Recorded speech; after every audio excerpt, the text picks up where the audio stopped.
Welcome to our live stream marathon of one of Patheos' most popular series, Excavating the History of the Bible.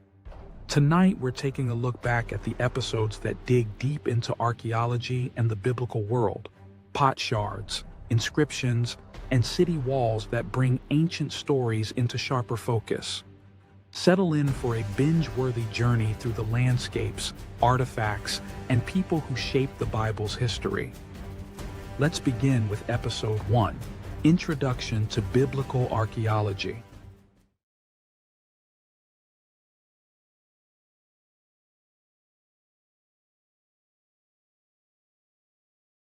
When I hear the term biblical archaeology, Indiana Jones immediately springs to mind, mostly because the two best Indiana Jones movies happen to involve artifacts mentioned in the Bible. But archaeology in practice looks a lot different from archaeology on screen.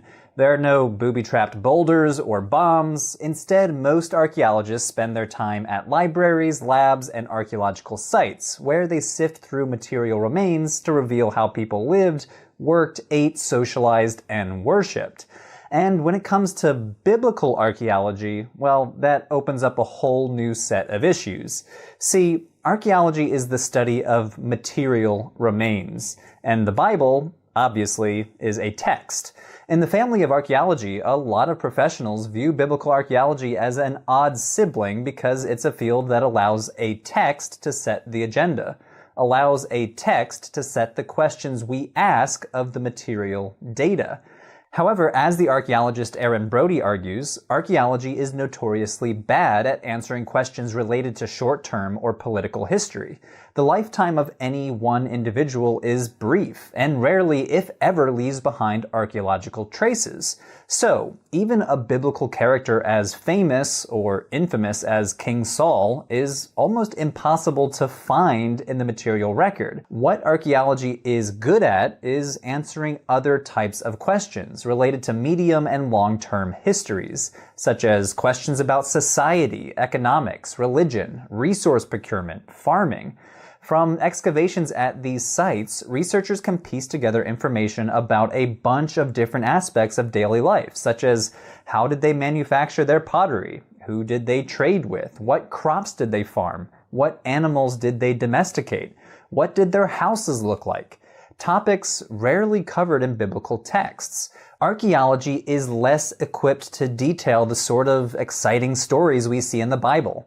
Abraham's travels from Ur to Canaan, the exploits of Samson versus the Philistines, royal rivalries between King Saul and the future King David.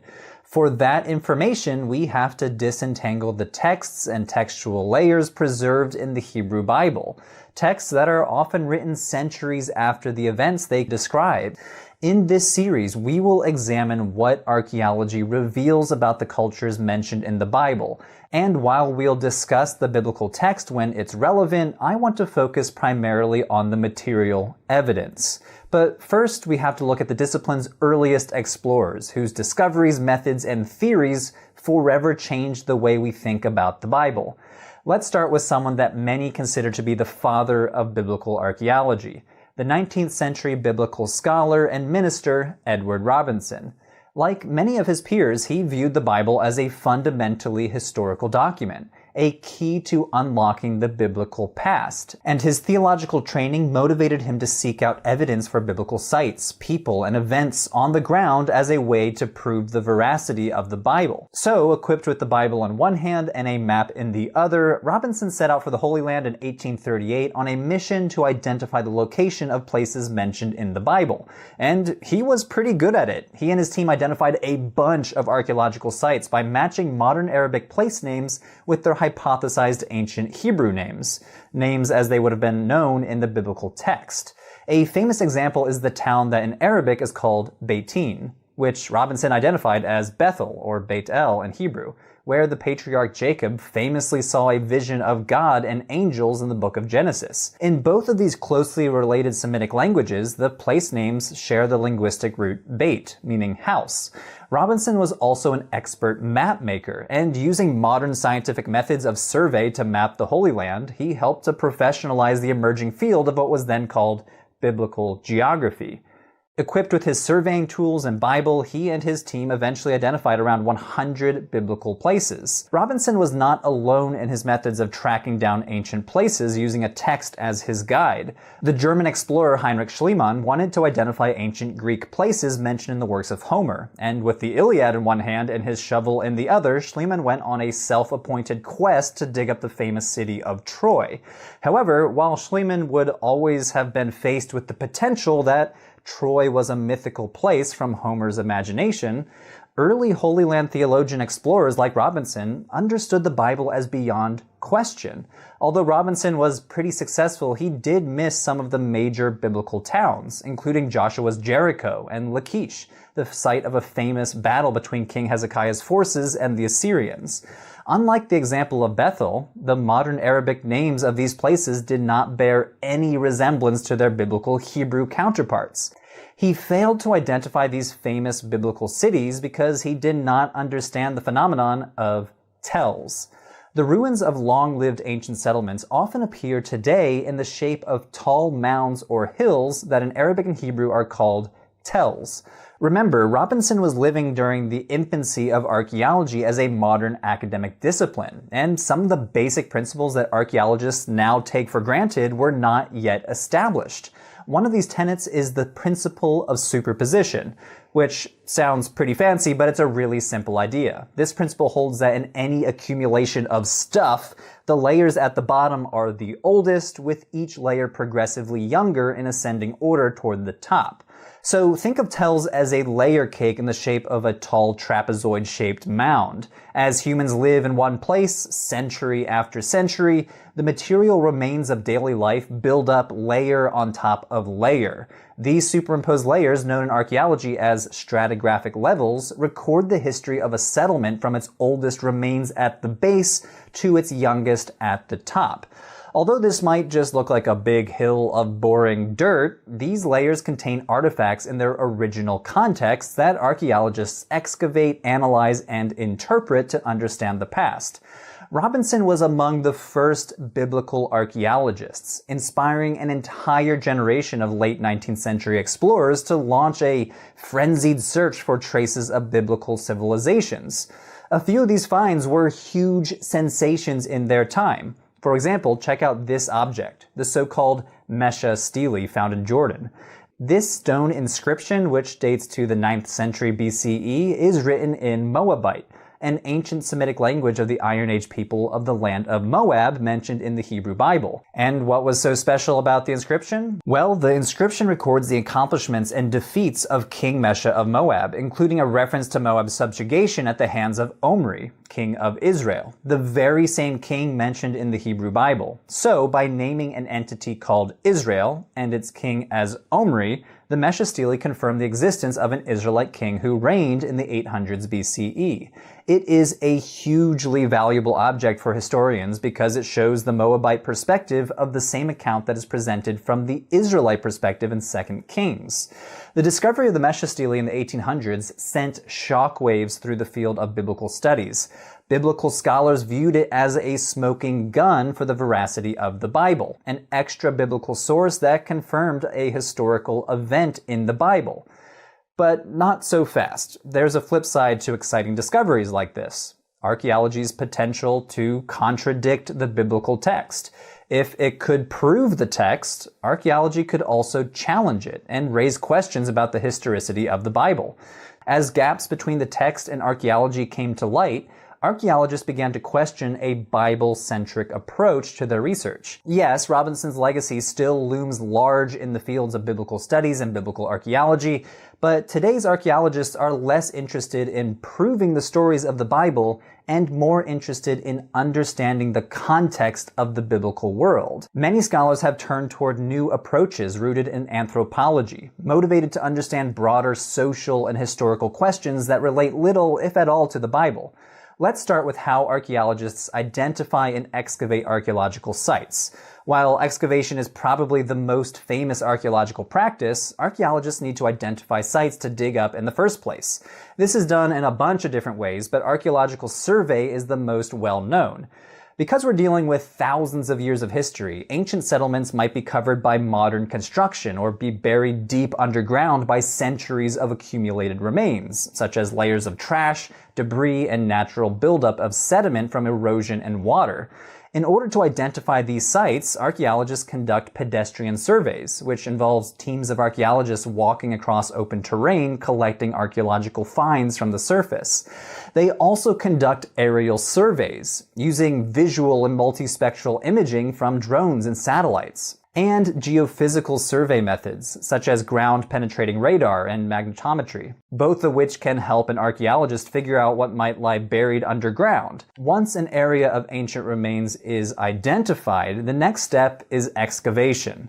Excavation involves digging targeted areas with the goal of finding out the basic history of the site through analyzing its stratigraphy, meaning the site's superimposed layers that I mentioned earlier.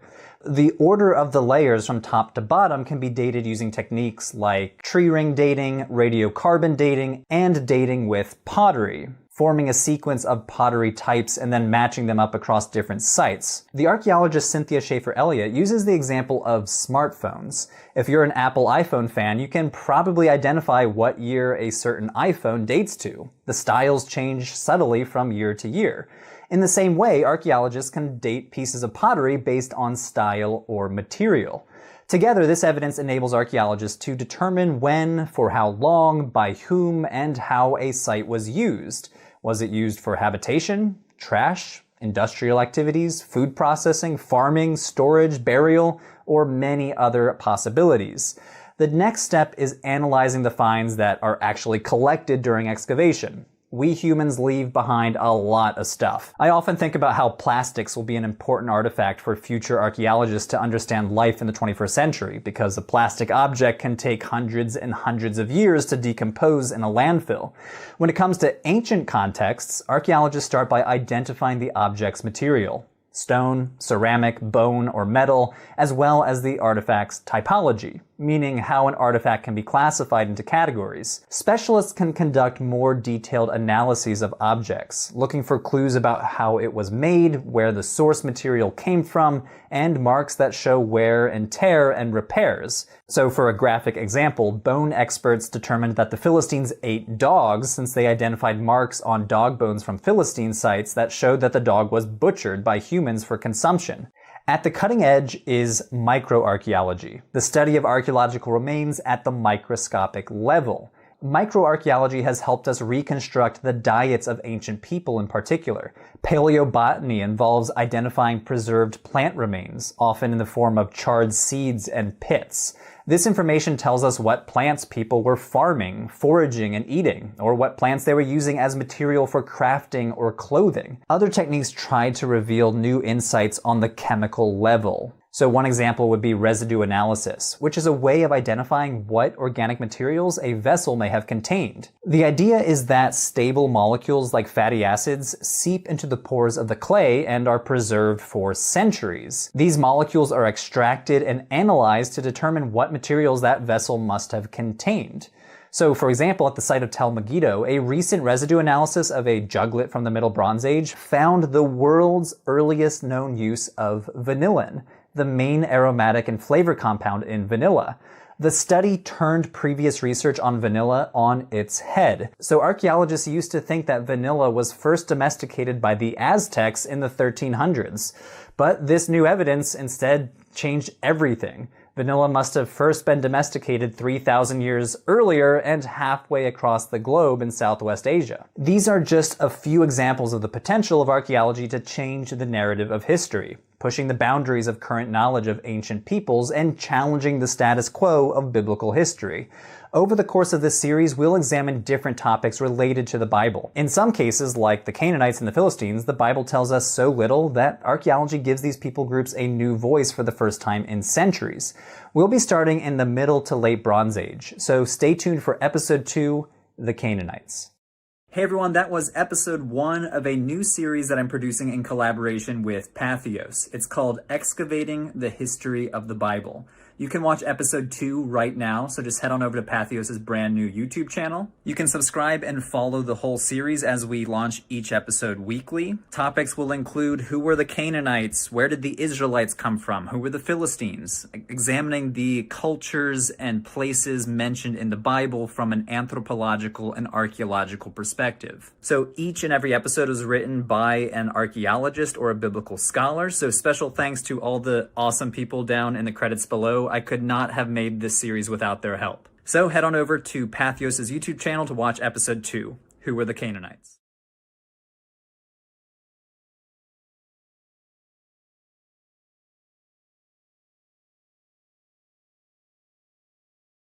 From tools and trenches to the stories in the soil, we move from how archaeology works to the world of the Canaanites.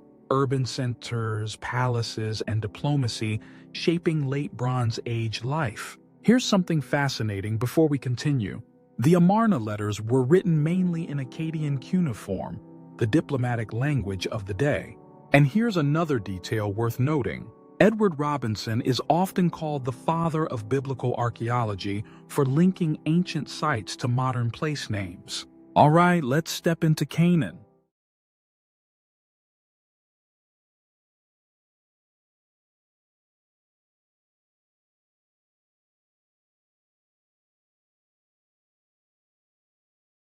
There are a lot of ites in the Bible. The Israelites, the Amalekites, the Moabites, the Hittites, but among the ones to receive the worst reputation are the Canaanites. The Bible doesn't say too much about the Canaanites, but the main narrative comes from the book of Joshua.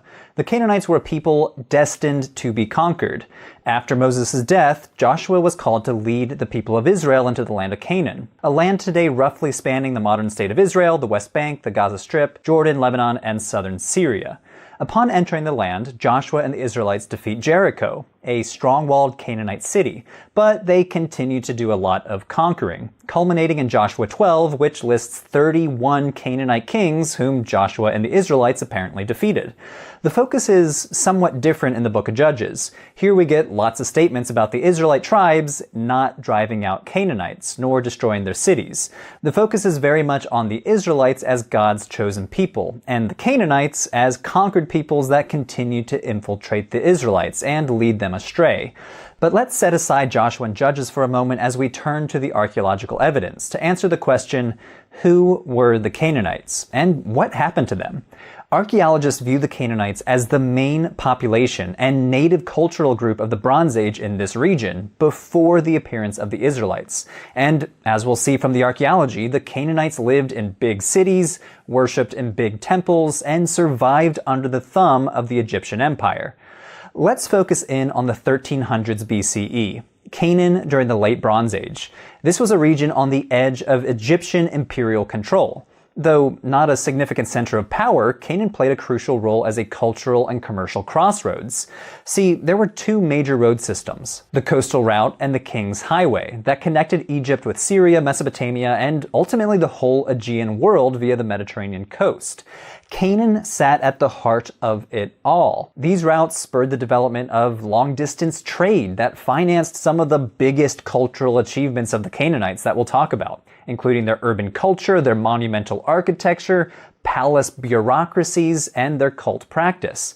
I want to focus on the 1300s because we get a pretty clear snapshot of the political situation in Canaan during this time because of the Amarna letters, a huge cache of clay tablets discovered in Egypt dating to a few decades in the Late Bronze Age. Basically, they comprised an administrative archive. Of the almost 400 known tablets, a big percentage of them record correspondences between Egyptian officials and the kings of small city-states in Canaan.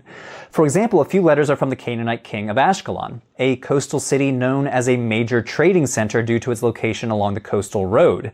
Notice how servile and obsequious the Canaanite king is to the pharaoh. He calls the pharaoh my king, my lord, my god, and he calls himself your servant, the dirt at your feet, the groom of your horses. He promises to the pharaoh that he'll continue to guard Ashkelon in accordance with the command of the king. Another letter is from the king Abdi-Heba, from a city you might have heard before, Urushalim, or Jerusalem. King Abdi-Heba begs the pharaoh to send reinforcements as he skirmishes with other Canaanite city-states. Letters like these are important in reconstructing Canaanite society, as well as political, economic, and religious relations with the Egyptians.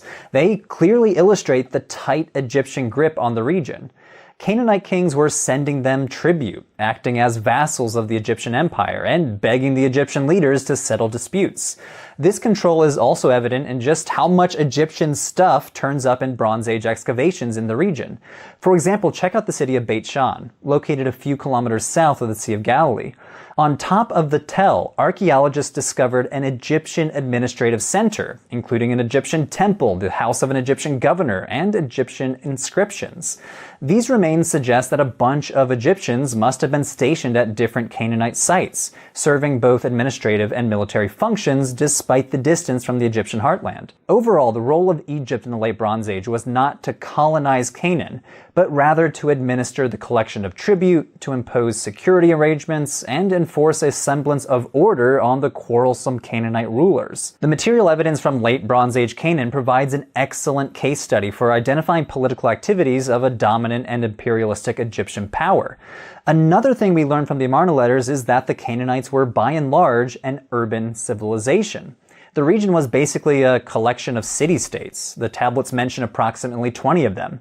This includes Jerusalem, as well as lesser-known cities like Megiddo, Gezer, Hatzor, and Ashkelon, all major Canaanite cities that you can visit to this day. Many of them had impressive fortifications. For example, check out this huge gate at Ashkelon. Built mostly of brick and limestone, the gate is 15 meters long. This is some pretty impressive infrastructure for its time. Another great example of Canaanite urban living is Megiddo. You might have heard of it before. The Bible mentions it about a dozen times, including the book of Revelation, where it says that at the end of time, a great battle will be fought at Armageddon, or Har Megiddo, the Mound of Megiddo. Located in the Jezreel Valley, Megiddo was strategically situated on a trade route, making it the ideal setting to become super wealthy and super powerful. In the Bronze Age, Megiddo was a big deal. It had huge fortifications, including a multi-chamber gate and a mud brick wall that enclosed the city. Throughout the Bronze Age, the inhabitants constructed monumental palaces and fancy houses for the elites. It was one of the crowning jewels of Canaanite civilization. So, Canaanites liked their urban living, and another key aspect of this city lifestyle was their religion. Now, the Bible mentions Canaanite religion here and there, usually tied to the god Baal, but we learn a lot more from the archaeology. Some of these major Canaanite cities that we've mentioned so far had big temples right in the city center. These were monumental temples with 2 or 3 rooms, including an inner sanctuary that scholars sometimes call a Holy of Holies, borrowing language from the Temple of Solomon from the Hebrew Bible. We find temples like this at Megiddo, but the city of Hatzor is another great example. Hatzor is located north of the Sea of Galilee and was a major Canaanite hub in the Bronze Age, the largest Canaanite city in the southern Levant. The book of Joshua even calls it the head of all Canaanite kingdoms. Hatzor covered about 200 acres of space, which encompasses several temples, including a huge ceremonial precinct on the top, variously identified as a palace or a temple. So, what gods were Canaanites worshipping at these sites? Well, there were a lot of Canaanite gods, but I want to focus on 2 in particular. In one of the rooms in that huge precinct at Hatzor, archaeologists discovered a bronze statue of a god dating to the 14th century BCE. And it's pretty hefty. 35 centimeters high, it weighs 3 kilograms of solid bronze. Many scholars think it represents the Levantine storm god Baal, based on his clothing and his gesture with his hand held parallel to his chest, which is identified as one of Baal's attributes. But as much press as Baal gets in the Hebrew Bible, like the prophet Elijah fighting against the prophets of Baal in 1 Kings, he actually was not the head of the Canaanite pantheon. In a lot of Canaanite traditions, that honor goes to the god El. What you're looking at is a figure of the god El, discovered at Megiddo, and dated to about the 1300s BCE. Standing at 27 centimeters high, it's a bronze object coated entirely in gold. El is depicted holding in his left hand a spatula-shaped scepter that could be interpreted as an emblem of the god.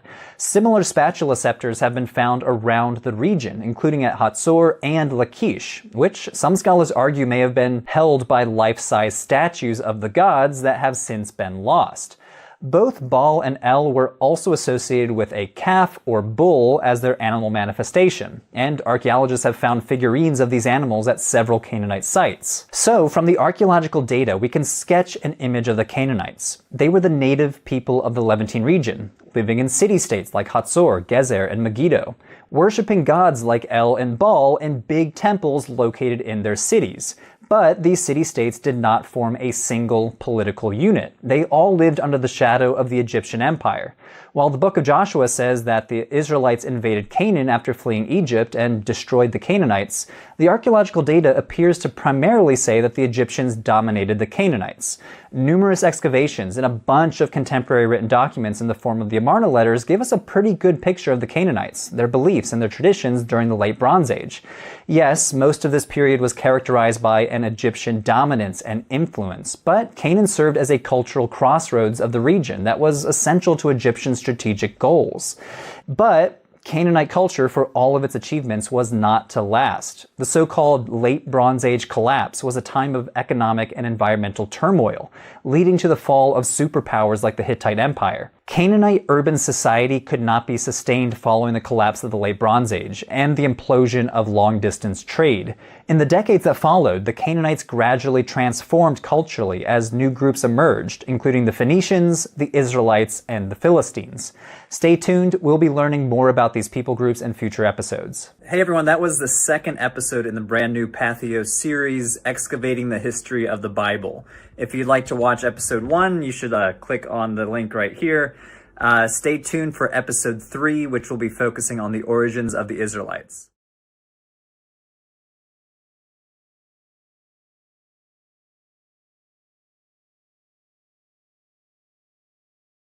Leaving Canaan's fortified cities, the story turns inland to the highlands, where early Israel emerges as a farming and pastoral society. Quick fact from the dig sites: the Merneptah stele, dated around 1208 BCE, is the earliest mention of Israel in the archaeological record. One more insight before we roll. Scholars caution that the Hebrew mentioned in the Amarna letters are not the same as the Hebrews. Let's head to the hill country.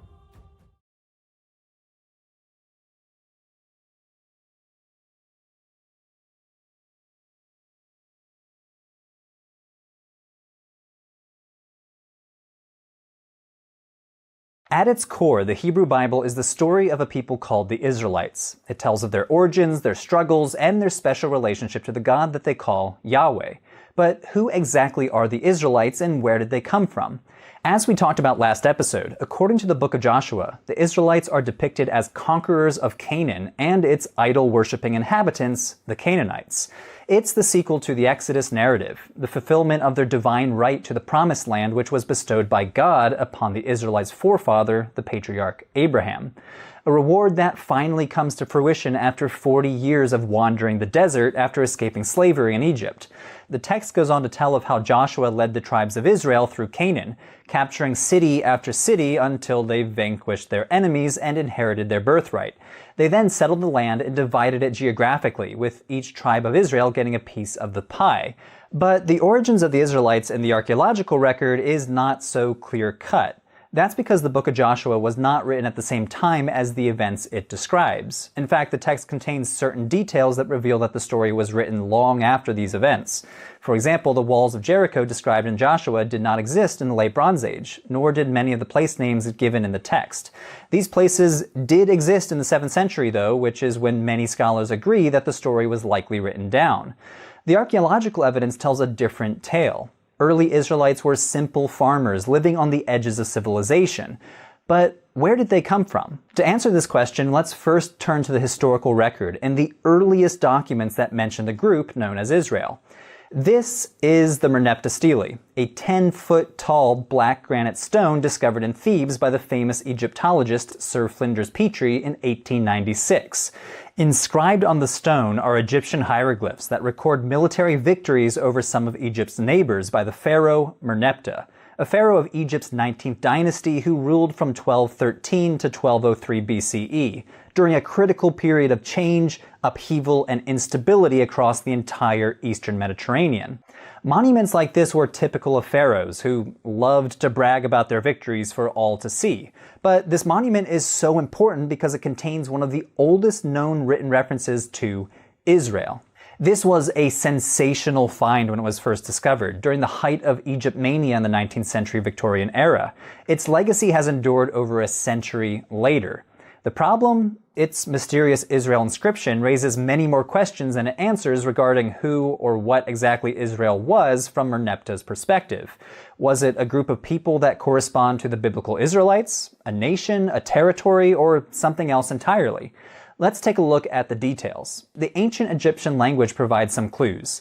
See, the name Israel appears alongside several adversaries that Merneptah claims to have defeated, including the city of Ashkelon.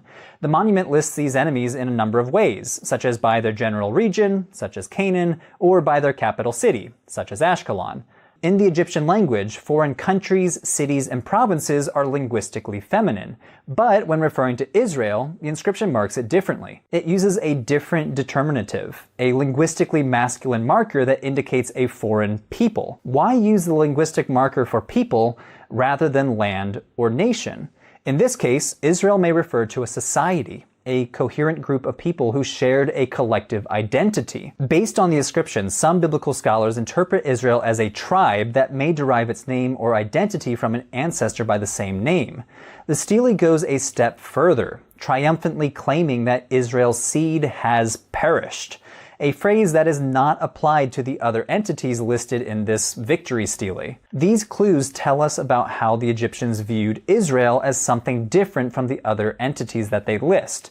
It's not a land like Canaan or a city like Ashkelon, but a people who, according to the Egyptians, perished by around 1207 BCE as a result of their military defeat. But there's a twist to the story. Although long thought to be the oldest inscription mentioning Israel, a new artifact might take the crown from the Merneptah stele. The late scholar Manfred George translated an even older fragment of an Egyptian text called by the super creative name AM 21687, which is housed in the New Museum in Berlin. He argued that the inscription includes the name of Israel on a damaged portion of the inscription, which has been confirmed by other scholars in recent years. But in this case, the name refers to a topography or a region rather than naming a people group like the Merneptah stele. Some biblical scholars and archaeologists suggest that the fragment could date to the reign of the pharaoh Haramhab, who ruled from 1319 to 1292, or Pharaoh Ramses II, who ruled from 1279 to 1213 BCE. But in either case, it could indicate an even older existence of an entity called Israel before Merneptah. Now, the Amarna letters contain equally mysterious references to a group in Canaan who are called the Habiru or Aparu, a word that means dusty or dirty. In one letter, the king of Byblos complains to Pharaoh that all of my cities, which are situated in the mountains or along the sea, have sided with the Habiru people.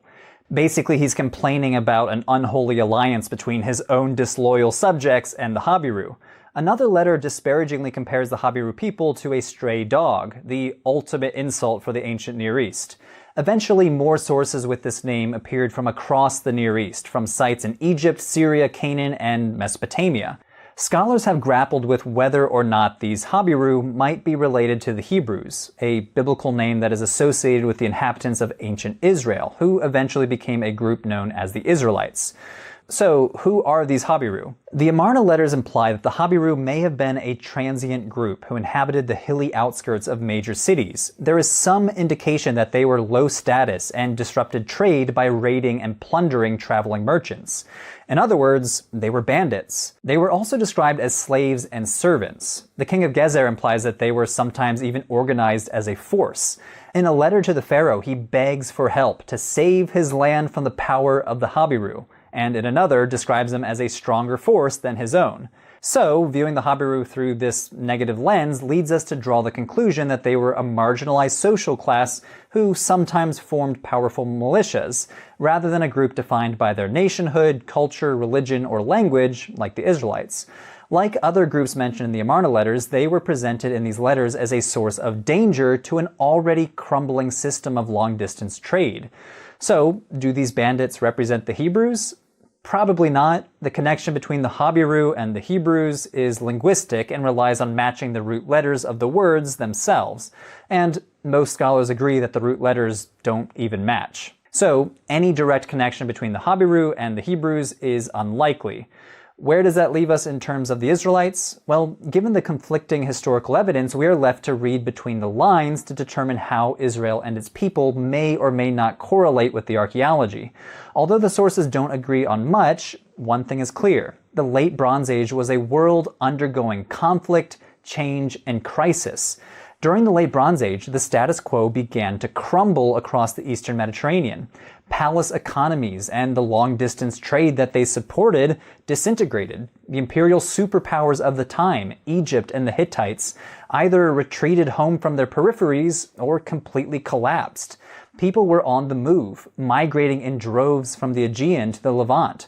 A letter from the palace archive of a coastal Syrian city dated to around 1207 BCE bore witness to burning cities.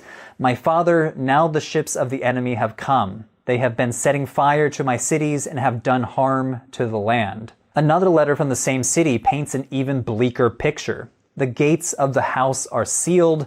Since there is famine in your house, we shall starve to death." This letter may have been sent from the inland city of Amar, showing just how far the disruption had spread, with famines raging from central Anatolia all the way to Egypt. The shockwaves of these changes reverberated around the region. Some existing cities were abandoned, but new ones were founded in the highlands and along the coast, and new groups of people settled in the area. Some of the new groups included the Philistines, who settled on the coast, and the Israelites, who gravitated toward the difficult terrain of the rural highlands to establish new villages away from the Canaanite urban centers. The collapse of the Late Bronze Age burst the bubble of long-distance trade, a lucrative enterprise that had propped up Canaanite palace economies and urban centers for centuries. In its wake, Canaanite urban culture also gradually collapsed as depleted palace treasuries became unable to sustain large populations in their cities and outskirts. Populations shrank, and new areas in the Central Highlands were settled, possibly by pastoral nomads, who were mobile groups of herdsmen who moved seasonally with their flocks. These new highland villages were located in marginal environmental zones between the Jezreel Valley to the north and the Beersheba Valley in the south. The hilly topography made farming really difficult, with limited crop yields that could only support small populations, especially in the arid south. Without the surplus crops supplied by Canaanite city-states in exchange for dairy, wool, and meat supplied by the herders, these pastoralists had turned to other means of subsistence. So people were forced to adapt to their new socioeconomic conditions, starting with producing their own food through subsistence farming and animal husbandry. The thing about agriculture is that it requires staying in one place to tend the crops, so this shift also had the secondary effect of establishing permanent villages for populations who had previously migrated seasonally. The first signs of this new group emerged around 1200 BCE in newly founded villages in the highlands like Isbet Sarta, Khirbet Radana, and Tel Ed Nasba. Notice the small, roughly built houses and small grain silos. These remains of the Israelite village of Isbet Sarta are much smaller in scale than the big Canaanite urban centers we saw last episode. This is about all the infrastructure that we see in early Iron Age villages like these. No public buildings like palaces, no temples, no water systems or city storehouses. All of this would slowly appear again a few hundred years later. These remains tell us that the early Israelites appear to have lived a simple and egalitarian lifestyle of small-scale farming and herding. They shared living space, they shared labor, livestock, and silos for storing grain. From the 12th century through about the 8th century BCE, settlements that were scattered sparsely in the hills at first eventually grew to number in the hundreds as the Israelite population grew. They gradually formed a network of villages, towns, and fortified centers that transformed over time into important Israelite highland cities such as Shiloh, Bethel, and Jerusalem. So, the simplest explanation for the origins of the Israelites might be the closest to the mark. As scholars Israel Finkelstein and Neil Asher Silberman argue in their book, The Bible Unearthed, the emergence of early Israel was an outcome of the collapse of the Canaanite culture, not its cause. And most of the Israelites did not come from outside Canaan, they emerged from within it. How do we know that these settlements were uniquely Israelite? Well, these villagers developed new forms of material culture, such as the collar-rimmed jar, which is often used as a marker of Israelite identity. They also developed distinctive architecture, such as the pillared 3- or 4-room house. They appear to have adopted new dietary rules too, in part avoiding eating pigs. Finally, they developed new religious practice centered on the worship of the God of Israel. This explanation of a gradual transition from Canaanites to Israelites also helps to explain why vestiges of Canaanite culture endured among Israelite populations for centuries. The Israelites set up open-air cult sanctuaries on hilltops where worshippers would go to deposit religious figurines. Female figurines were especially popular and may have represented Asherah. Now, of course, the emergence of any people group is an incredibly complex process, and archaeologists continue to debate the origins of the Israelites. Archaeologists see continuity with Canaanite culture, such as pottery derived directly from Canaanite styles, as well as the continuity with Canaanite cultic practice, such as the Asherah figurines. But archaeologists also note discontinuity from Canaanites of the Bronze Age, like the new settlement patterns and more egalitarian social structure exemplified by these small hamlets in the central hill country, a far cry from the grand urban lifestyle of Canaanite cities like Ashkelon, Hatzor, or Megiddo. Scholars of the past few decades have offered modifications of this pastoral Canaanite model that I've outlined in this video. For example, the scholar Anne Killebrew has floated what she calls the mixed multitude theory of Israelite origins, that early Israel was a collection of largely indigenous tribal groups, mostly comprised of the rural Canaanite population and displaced peasants and pastoralists, but the boundaries of this group may have been porous, enabling smaller numbers from external non-indigenous groups from outside Canaan to integrate into the new ethnicity. However, material culture or religious practice alone do not define the Israelites as a people. What binds together a group of people as an ethnicity or a nation like the Israelites is a shared narrative of common origins, descent, and identity. That's the work of the Hebrew Bible, to bring together the historical threads of the Israelites as a people and package the story through the special relationship with Yahweh. The story of the conquest of Canaan told in the book of Joshua serves to fulfill the very goal of creating a national origin story for the Israelite people. It better reflects the 7th century world of Judah in which it was written than the world of 12th century Canaan that it describes. Stay tuned for the next episode. Philistines are next. That was episode 3 of Patheos' new series, Excavating the History of the Bible, where we explore the world of the Bible through the lens of archaeology. Click on the playlist on screen to watch the first 2 episodes.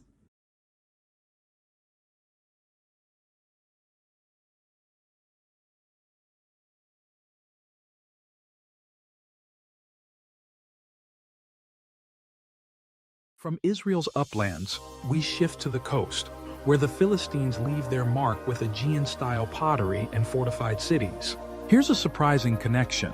Philistine ceramics often reflect Mycenaean influences, marking an Aegean link. And another clue from Egypt. Earliest Philistine references appear in Egyptian inscriptions, tracing their arrival. Now, let's meet the Philistines.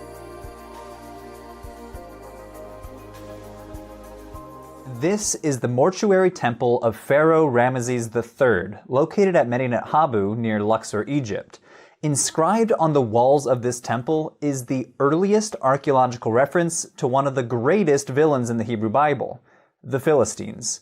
They're always causing trouble for biblical heroes. They gouge out Samson's eyes before he drops a building on a bunch of them. They steal the Ark of the Covenant from Jerusalem, and they famously lose their champion Goliath in a duel against David. But who were the Philistines, and where did they come from? And what have archaeologists discovered about their culture? Let's turn back to those carvings on the walls of Medinet Habu. This inscription describes a series of attacks up and down the Levantine coast by a coalition of seafaring armies, culminating in an invasion of Egypt in the 1170s BCE. The inscription reads, "The foreign countries made a conspiracy in their islands. No land could stand before their arms. They were coming forward toward Egypt." The inscription then describes the distinct people groups attacking Egypt. Their confederation was the Peleset, the Tejeker, the Shekelesh, the Denian, and the Wesha. And here they are, at least according to the Egyptian artists. A bunch of foreign soldiers with nifty feathered headdresses and distinctly different features compared to the Egyptians. One section of the sculpture depicts Ramses III standing before a dramatic naval battle. Egyptian and invaders' boats crushed together, foreign soldiers falling overboard. Another section depicts the same feathered invaders carried off as prisoners. Scholars now call these people the Sea Peoples. They start appearing in Egyptian sources around 1400 BCE, and by 1100 they apparently were a huge thorn in the side of the Egyptians. A bunch of different primary sources from the New Kingdom period suggest that the Egyptian Empire frequently dealt with Sea People attacks. Now, throughout the 20th century, some scholars even blamed the Sea Peoples as the cause of the so-called Late Bronze Age collapse, an apparently widespread phenomenon when the Eastern Mediterranean region succumbed to a gradual process of political, economic, social, and cultural fragmentation. The superpowers of that time, the Hittite Empire and the Egyptians, were in crisis. The Hittite Empire itself dissolved entirely. Major cities in the Eastern Mediterranean either were destroyed or disappeared. International trade apparently dried up. The argument goes that the Sea Peoples were a primary cause. Invaders from Crete, Cyprus, mainland Greece, and even as far away as Sardinia, coming in and trashing the Levant. However, archaeologists in recent years have modified this Sea Peoples invasion narrative. As with any large-scale historical phenomenon, it's way too simplistic to blame a single cause. The Late Bronze Age collapse was a slow-moving phenomenon that took place over the course of a century or more. In fact, the Sea Peoples might have been victims of the Late Bronze Age collapse themselves, escaping from their homelands as refugees. As the archaeologist Eric Klein argues, we really shouldn't think of the Sea Peoples as waves of organized armies like the Crusades, but probably more like loosely or poorly organized groups. The Egyptian sources, like the mortuary temple of Ramses III, show that these groups apparently had women, children, household goods, and even livestock with them. This motley crew hardly resembles a menacing army. Taken as a whole, the archaeological evidence seems to indicate that some Sea Peoples may have settled the Eastern Mediterranean by force, but others peacefully. So, what does all of this have to do with the Philistines? Well, remember that list of Sea Peoples mentioned at Medinet Habu? Let's focus on the first one mentioned, the Peleset. Or, more accurately, since ancient Egyptian does not have vowels, the PLST. Scholars have identified these people as none other than the Philistines themselves. Not only is the name linguistically related to the name Philistine, another Egyptian source dating to around the same time period locates the Peleset in 3 cities in southern Canaan: Ashkelon, Ashdod, and Gaza, cities famously known to be part of the kingdom of Philistia according to the Bible. So, this is the general backstory of the Philistines. They were one of several so-called Sea Peoples, possibly with roots in the Aegean world, maybe Cyprus or possibly southern Anatolia, who migrated to southern Canaan around 1200 BCE, establishing a kingdom based around several major cities, including Ashkelon, Ashdod, Gaza, Gath, and Ekron. But what is the evidence for connecting the Philistines to Aegean cultures? Let's start with the pottery. Remember that pottery is a powerful tool that archaeologists use to date and identify ancient sites, kind of like how we could identify the decade a cell phone belongs to by how it's designed. Archaeologists can link pottery to certain cultures and centuries based on the pottery's style, material, and decorations. And when it comes to the Philistines, archaeologists have discovered Aegean-style pottery at Philistine cities. Check out this photograph. We're looking at an example of Mycenaean 3C pottery, discovered on the Aegean island of Kalymnos. Archaeologists have discovered similar examples in other Aegean sites on Cyprus and mainland Greece. Now, check this out. See any similarities? Light color, dark brown paint? Well, the first picture is an example of Mycenaean 3C pottery from a Greek island. The second example is Mycenaean 3C1 pottery, or more simply nicknamed Philistine monochrome. Yes, this vessel was discovered in the Philistine city of Ekron, so notice the crazy close similarities to Aegean-style pottery.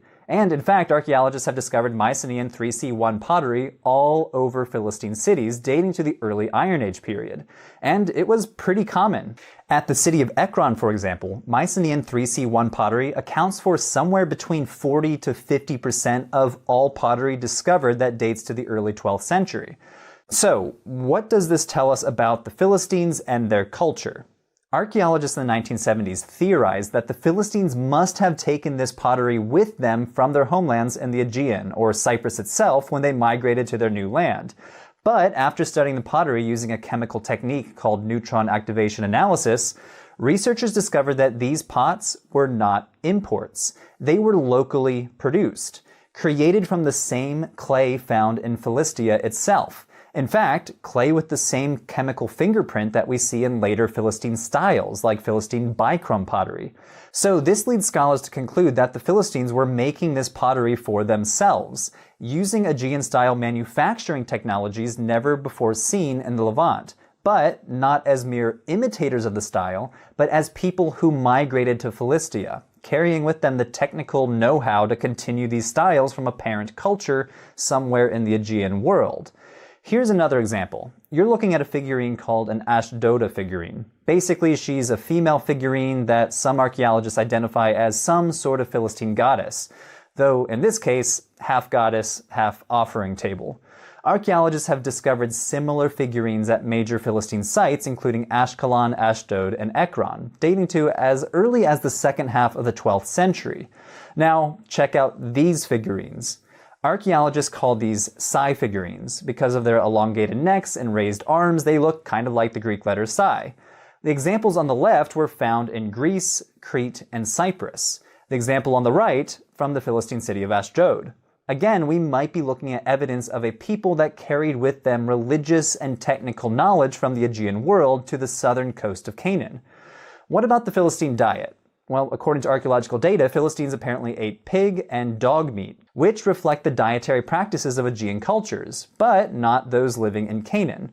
Let's start with the pigs. In the Iron Age 1 period, we see higher frequency of pig bones at Philistine sites compared to neighboring sites. At Ashdod, almost 15% of all bones discovered by archaeologists were pig bones. Iron Age Gath, well, between 13 and 16%. Outside of Philistia, pig bones are much more rare. This may point to higher rates of pork consumption among the Philistines. The theory goes that the Philistines brought pig culture with them from their homelands around the Aegean to the Levantine coast. Analyses of the pig bones found at these sites show that they are genetically related to European pigs. And in fact, wild boars today in Israel and the Palestinian territories are more genetically similar to European boars than those found in surrounding cultures. The Philistines also apparently ate dog meat. While dog bones are a fairly rare find in late Bronze Age Canaanite sites, at the dawn of the early Iron Age, we suddenly see a big spike in dog bones at Philistine sites. And these bones seem to point to evidence of food preparation and consumption. So, for example, archaeologists have noticed cut marks on dog bones that indicate that the Philistines were butchering dogs, and discoloration on the bones implies that they were roasting the meat. Again, this might point to their Aegean origins. Eating dogs was a known practice in mainland Greece, Crete, and the Aegean world in general. Archaeologists have found butchered dog bones all over the Aegean region, dating from the Neolithic period all the way into the Classical period. And finally, Philistine DNA may also point to European origins. A team of archaeologists extracted and analyzed DNA from 10 individuals buried in the Philistine city of Ashkelon. These skeletons date to the late Bronze Age and the early Iron Age, the same time period when the so-called Sea Peoples were thought to have showed up in this region. The researchers published their result in 2019, which showed that the DNA from these individuals exhibits specific European patterns, similar DNA patterns that we see in southern Europeans, in Italy, the Aegean, and southern Spain. This might suggest that the early Philistines were indeed immigrants from southern Europe, and specifically the cultures around the Aegean Sea. Though we should proceed with caution here. This study makes some pretty bold claims based on a very small sample size of 10 individuals. But taken together, the figurines, the pottery, the diet, and the DNA all point to roots in the Aegean world. But of course the origins of the Philistines are more complicated than a simple narrative of a one-way migration to Canaan. Archaeologists over the past decade argue that the Philistines were not a single ethnicity that invaded, destroyed, and replaced the Canaanites. Rather, as the archaeologist Aaron Mayer argues, they appear to have been a multicultural people comprised of various groups deriving from the eastern and central Mediterranean that joined with local Canaanites to form a unique culture. He argues it is better to describe the Philistines as an entangled society. A society with Aegean roots, but entangled in Canaanite culture. Okay, so that's the archaeological data, but let's now return to the Bible, the textual sources. How does the biblical description of Philistines jibe with the archaeology? And more specifically, what does the Bible have against the Philistines? The Bible mentions the Philistines over 250 times, and from the book of Genesis to the book of Judges, and all the way up through the books of Samuel and Kings, the story is basically the same. Near constant tension between the Philistines and their neighbors. But was there really historical tension between the Philistines and the Israelites during the time periods that these books were thought to cover? These are tricky questions to answer because most biblical scholars today agree that the texts containing the most dramatic stories about the Philistines were composed or redacted centuries later, probably during the 7th or 6th centuries BCE. In other words, hundreds of years after the period that the famous stories of Samson or King David were thought to have happened.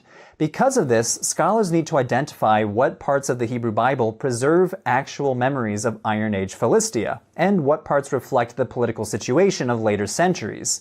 There are basically two sides of the argument. Israel Finkelstein, one of the most prominent archaeologists of this region over the past few decades, has argued that the biblical references to the Philistines do not contain any memory of early Iron Age events or cultural behavior. Let's take the city of Gath as a case study, famously the hometown of the giant Goliath.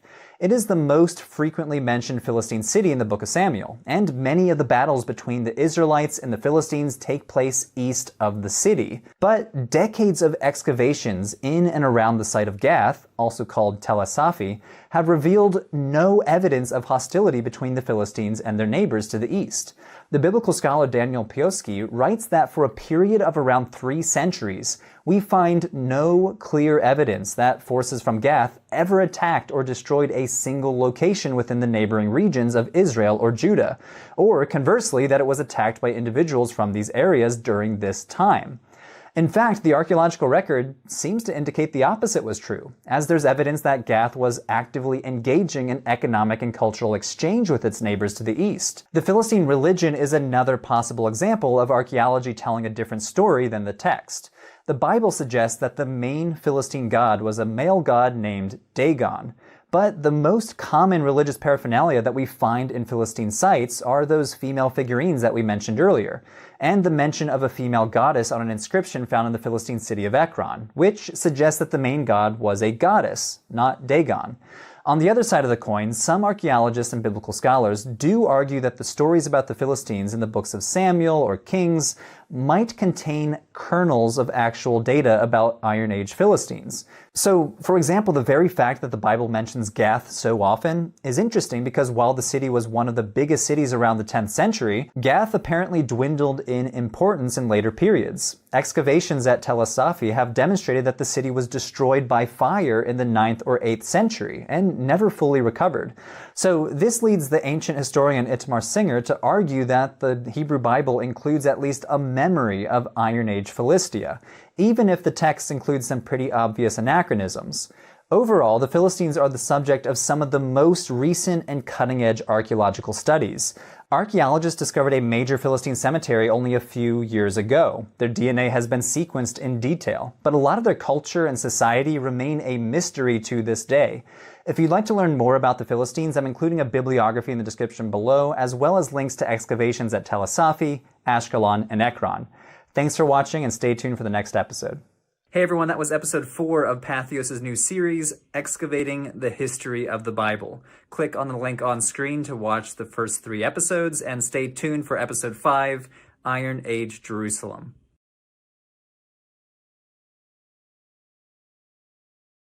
From coastal plains to Jerusalem's hills, let's explore the city that later anchors Judah's story. Before we move on, here's a quick fact. Jerusalem's ancient infrastructure includes monumental step-stone structures and engineered water channels. And here's another. The city's topography, a narrow ridge with steep valleys, shaped fortifications, and daily life. Let's roll into the city of David.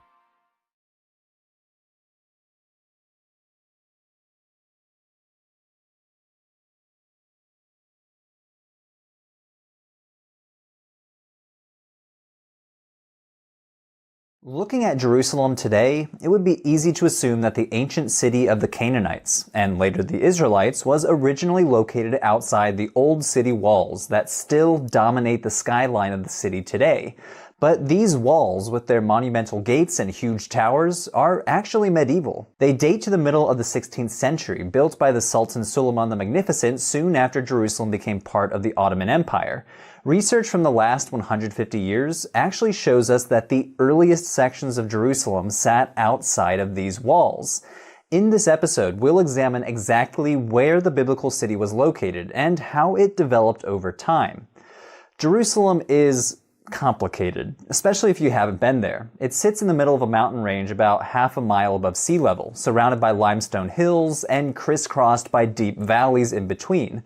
A good way to think about Jerusalem is by thinking of two main lines of hills, one on the west, one on the east, with a valley in between each one. This is the main core of the city. The famous Dome of the Rock stands out on the eastern side, and the hill across from it is the Western Hill. You really can't see the central valley anymore because over time it has been filled with debris since antiquity. On the outside of the eastern and western hill lines, there are two deep and prominent valleys, the Hinnom Valley on the west and south, and the Kidron Valley on the east. So, where exactly was the earliest city of Jerusalem located? By examining the writings of 19th century explorers and the first modern maps of Jerusalem, it's clear that all scholars thought that the city of the Jebusites and David was founded on the western half of the city. You might remember the American scholar and explorer Edward Robinson mentioned in episode 1. He is one scholar among many who assumed that the biblical city of David was located here. Why did he think this? Well, for one thing, there are many place names on the western side of the city that echo early biblical memory. The best example of this is that the Western Hill itself is called Mount Zion, the very name of the stronghold that the Bible says that David conquered in 2 Samuel chapter 5. If that wasn't enough, the high tower that stands on the north side of Mount Zion, just inside today's Jaffa Gate, is named the Tower of David, and the traditional tomb of King David is also located on the Western Hill. Early modern scholars interpreted this as a claim that the city of David and Solomon must be on the Western Hill. Seems like a slam dunk, right? Not so fast. Remember, archaeology wasn't even in its infancy yet. By the time Robinson died in 1863, even the most basic of excavations had not been carried out in the city. What we today would call scientific archaeology did not begin in Jerusalem until the excavations by a British archaeologist named Kathleen Kenyon almost a century later. So there was no way to scientifically test the idea that David's city sat on the Western Hill. Excavations finally began in Jerusalem just after Robinson died, and the new data that started to emerge turned all of the theories upside down. Earliest Jerusalem was not on the Western Hill after all, but instead on the much lower, smaller, and less prominent southeastern ridge. Looking at the old city today, you would never guess that the city of biblical lore sat outside the monumental walls, and it would take several decades longer for this view to become the scholarly consensus. But over time, even more archaeological evidence eventually led all scholars to accept that the earliest Jerusalem was not where they once thought. So, why did ancient Jerusalem's first inhabitants establish the city on the small and less significant southeastern hill? There is probably a simple answer. At the foot of the eastern side of this hill bubbles the city's only regular source of fresh water, which is known in the Bible as the Gihon Spring. At this strategic spot, Jerusalem's inhabitants clustered near the spring and eventually built a city around it. Some of the earliest pottery in Jerusalem was found in this area. The first defensive walls of Jerusalem were built around the spring and its neighboring hill, a small ridge that plunges down from just underneath Al-Aqsa Mosque today. This ridge is surrounded by valleys on all three sides, making it easily defensible. However, Jerusalem remained vulnerable to its northern side, which has nearly always been the point of access for conquering armies throughout history. From the Babylonians to the Romans to the Crusaders, they all breached Jerusalem's walls from the north. Most scholars believe that the first textual references of Jerusalem comes from Egyptian execration texts, curses against rulers and their cities that were written down on clay figurines or pieces of pottery. The name of Jerusalem and its king, Yakar Amu, is recorded on one of these texts. We can also learn about late Bronze Age Jerusalem from the Amarna tablets, which we discussed in episodes 2 and 3. The Amarna tablets are a huge cache of tablets discovered in Egypt that record diplomatic correspondences between Canaanite kings and the Egyptian pharaohs. One group of them came from the ruler of Jerusalem himself, who was named Abdi-Heba. Altogether, we have 6 such letters from Jerusalem. They show that Jerusalem was a kind of localized city-state under control of the Egyptian Empire. So when we think about the fact that late Bronze Age Jerusalem must have had a centralized administration, a palace, a scribal school, and perhaps a city wall, it's kind of weird to learn that there are very few remains at all from this time period. Although we assume that the city roughly sat in the location of the earlier Middle Bronze Age, its overall character remains one of the biggest archaeological mysteries. So let's fast forward to the Iron Age when the Bible says that King David conquered the city. The story in 2 Samuel chapter 5 is confusing, and part of the text may even be missing. The story may have also been reshaped and redacted as it was handed down before later being set in the biblical canon that we know today. The story goes something like this. According to 2 Samuel, David appears to tell his army that in order to attack the Jebusite inhabitants of Jerusalem, his army needed to get up a water shaft. In the parallel story in 1 Chronicles chapter 11, it's David's commander Joab who attacks the Jebusites first. But there's a problem. Because the Hebrew word that refers to this water shaft is used only twice in the entire Bible, it's not exactly clear how to understand the term. Does it refer to a vertical shaft, a horizontal tunnel, or something else entirely? Now, this hasn't stopped some from suggesting that they know exactly where this water shaft was. Remember the Gihon Spring? Well, there's a complex set of tunnels that come off in almost every direction. Some of them were dug intentionally to bring water to other parts of the city, and others were formed naturally over time by erosion. One of the vertical shafts near the spring was discovered by an early British explorer named Charles Warren. Several decades after Warren found that shaft, a French scholar theorized that this was the very shaft mentioned in 2 Samuel. So by this theory, Joab ascended the shaft and climbed into the city to surprise attack the Jebusites and open the gates for David's army. For almost a century, this theory was nearly universally accepted, and if you go there today, you will hear tour guides repeat the story again and again. However, later studies in the 1980s and the 1990s have shown conclusively that the top of the shaft was not yet exposed during the time of David. Had Joab or David climbed up to the top, they would have hit a dead end. There is another mention of a Jerusalem conquest in Judges by the tribe of Judah. Although it does not mention that the Judahites settled in the city, it does say that they captured it and set it on fire.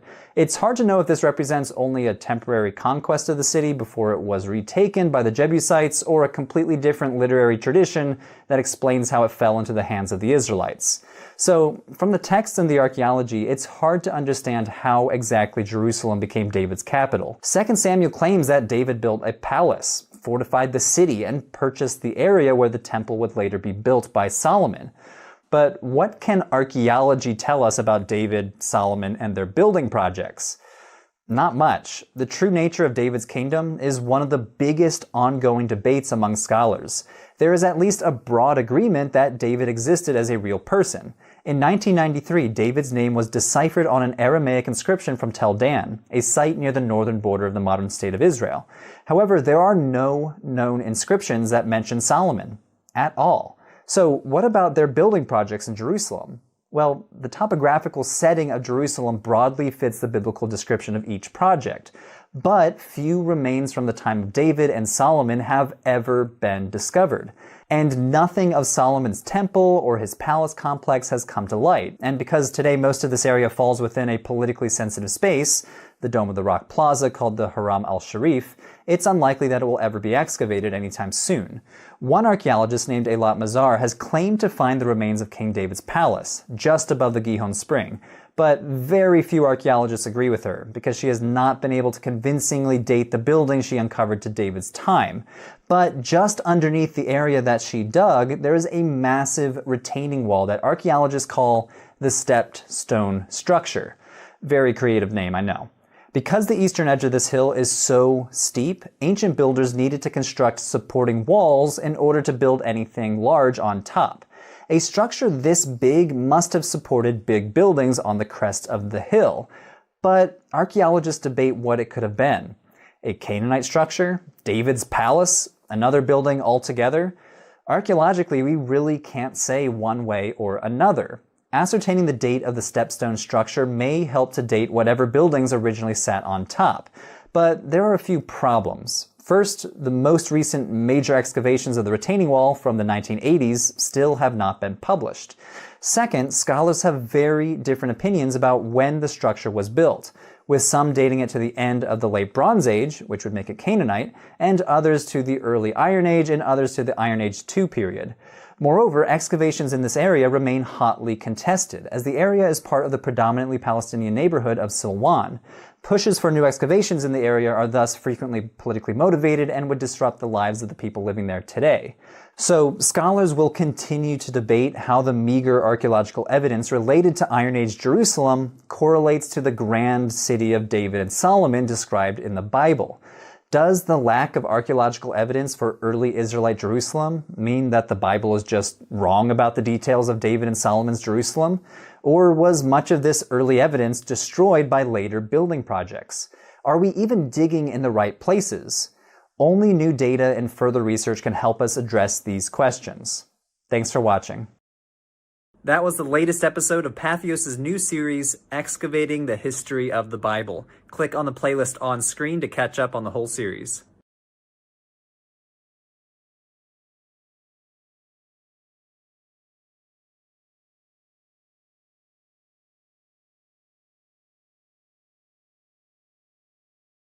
With Jerusalem framed, the story turns north to the Omride dynasty and King Ahab, seen not only in the Bible, but in Assyrian records.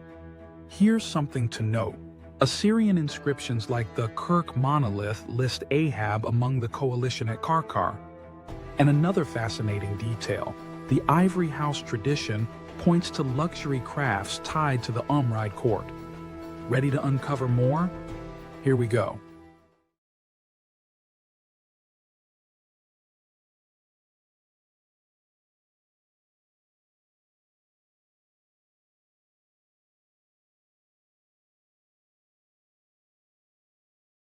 King Ahab was a pretty bad guy, at least according to the Bible, famously doing evil in the sight of the Lord more than all who were before him. 1 Kings describes Ahab worshipping Canaanite gods like Baal and Asherah, as well as running into conflict with the prophet Elijah. But most notoriously of all, he marries the evil Tyrian princess Jezebel, who ruthlessly persecutes worshippers of Yahweh, purging his prophets from the lands of Israel. But who was Ahab? To answer this question, we're actually going to start with his dad, King Omri, a man who founded the Omride dynasty, a line of kings that ruled the northern kingdom of Israel for about 50 years. Omri himself receives little attention in the Bible, other than a short paragraph that he was the 6th king of Israel, that he moved the capital city to Samaria, and that he also sinned more than all those before him. This pretty much summarizes the Bible's view of the Omrides, shining a very unfavorable light on him and his lineage. The Omrides were a line of idol worshippers who angered the Lord, the God of Israel. Ahab, his son, died in battle, shot by an archer, while Jezebel was thrown to her death from the palace window at Jezreel, and her body eaten by dogs. The whole dynasty ends in ruin with the usurper Jehu killing Ahab's son at Jezreel, along with the rest of Ahab's remaining family. While the biblical text tells of the Omrides' evils, it doesn't tell the whole story. Archaeological evidence suggests that the Omride dynasty was one of the most powerful political entities in the whole region, reigning over an era of economic prosperity and territorial expansion, and marking a new chapter in the history of Israel. Let's start with Samaria, the new capital founded by King Omri. The site of Samaria, modern Sabastia, is located on a rocky hilltop in the Palestinian territory of the West Bank, around 65 kilometers north of Jerusalem. The Bible tells us that Omri bought the land and named the city he built, Samaria, after the land's previous owner. Excavations here have revealed that the site had been inhabited from the 11th century, but the earliest phase of monumental construction correspond to Omri's reign, dating to the early 9th century. Archaeologists discovered a huge palatial complex that they dubbed the Palace of Omri. It is absolutely massive, with foundations measuring approximately 55 by 40 meters. This palace is the largest monumental construction dating to the Iron Age in the Levant. Situated on the top of a hill, the location provided both a good vantage point of the plains below, as well as allowing for the palace to be visible for some distance, which must have advertised the Omride's strength. We also can see hints of their wealth and engineering skill. The walls were constructed using a technique called ashlar masonry, in which stones are cut into uniform shapes, then laid in horizontal layers. The blocks of stone used for the construction for the Palace of Omri were fit together so well that no mortar was needed. A bunch of ivory decorations were also discovered during the early excavations of the site, which may have been used to decorate furniture. Kathleen Kenyon, one of the site's principal excavators in the early 1930s, identified these ivories as belonging to the so-called ivory house that the Bible says Ahab built. But reanalysis of both the site and Kenyon's excavation reports have called this into question. It's more likely that the ivories came from later layers, perhaps during the reign of King Jeroboam II. The founding of the Israelite capital at Samaria was a watershed moment for the Kingdom of Israel. Before, there were few settlements in the region. Those that did exist were small and scattered across the territory. But after its founding, the archaeological record reveals an expansion of villages, as well as the development of a road system connecting the highlands in Samaria with the coast. This road system connected the Samarian highlands to lucrative trade routes, which helped the economy of the northern kingdom of Israel to flourish. The Omride kings were also apparently a regional military power. Let's return to the city of Megiddo as an example. As we talked about in episode 2, Megiddo was formerly a crowning jewel for the Canaanites. But now, a few hundred years later, it was a crowning jewel of the Omride dynasty. 2 palaces at Megiddo have been attributed to the Omrides, as well as some pretty impressive fortifications. The emphasis on defensive fortifications at nearly every Omride site hints that they were ruling during pretty violent times. Check out this inscription. It's known as the Mesha Stele, named after the king of Moab mentioned in the inscription. It says Omri was the king of Israel, and he oppressed Moab for many days. And his son succeeded him, and he said, I too will oppress Moab. So Mesha describes a military conflict between Moab and a dynasty of Israelite kings led by Omri, and later his son, possibly Ahab. So we can surmise that Omri and his son not only led successful military campaigns in nearby Moab, but managed to occupy the territory for 40 years. There also is evidence for skirmishes between the Omrides and the Arameans to the north, based in Damascus. An inscription found at Tel Dan records the death of 2 Omride kings at the hands of the king of Damascus. In the text, the Aramean king states that the king of Israel entered previously in my father's land. Now, we're not sure exactly which king he's talking about, but it's clear that an Israelite king did attempt to infringe upon territory under Damascus control. A quick glance back at the locations of the Omride settlements reveals that, outside of Samaria, they are predominantly located on the borders of their territory, likely serving as points of military control. The Omrides also apparently fielded an impressive chariot force.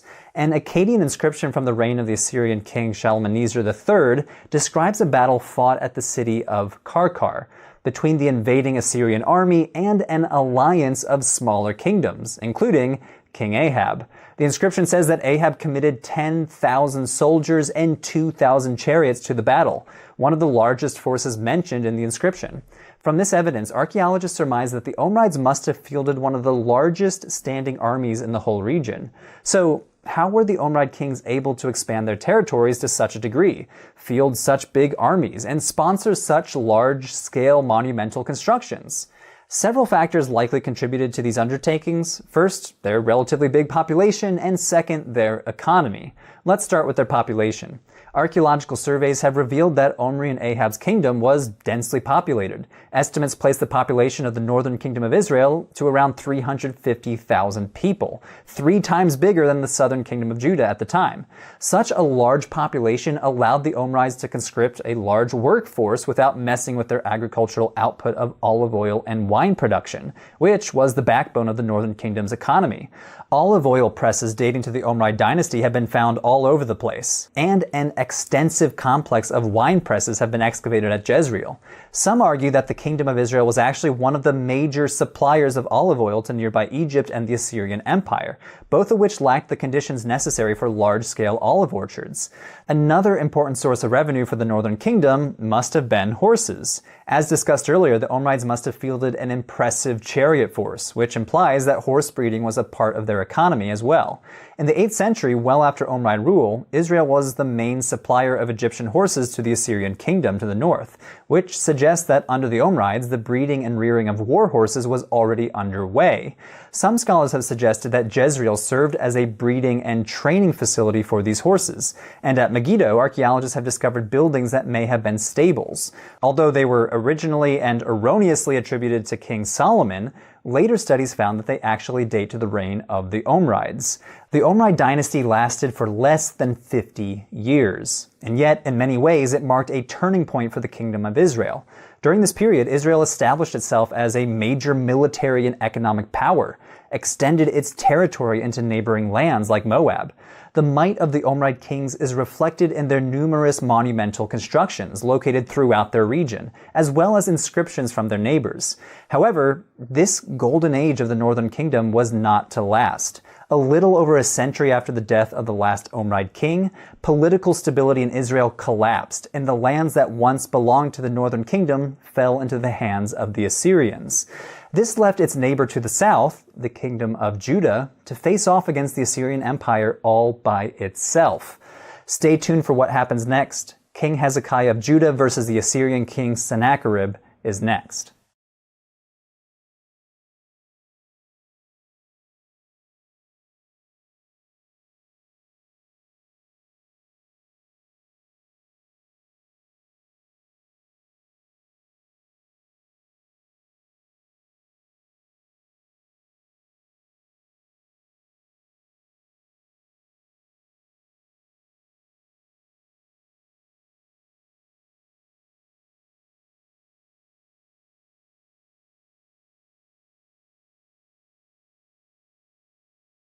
From Ahab's alliances and ivory palaces, we turn to a moment of crisis. Judah bracing for Assyria's relentless advance. Walls rise, water tunnels snake beneath the city, and imperial annals record a clash that echoes through Lachish and Jerusalem. Quick fact before we continue. The Lachish reliefs in Nineveh depict Assyria's siege in vivid detail. And here's another. Hezekiah's tunnel redirected water inside Jerusalem's walls for defense. Time to dig deeper.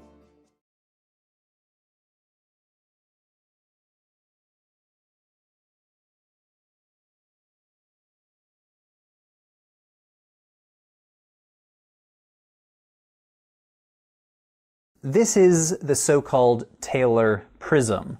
It is one of 3 known copies of an inscription recounting a campaign waged by the Neo-Assyrian king Sennacherib against the kingdom of Judah in 701 BCE.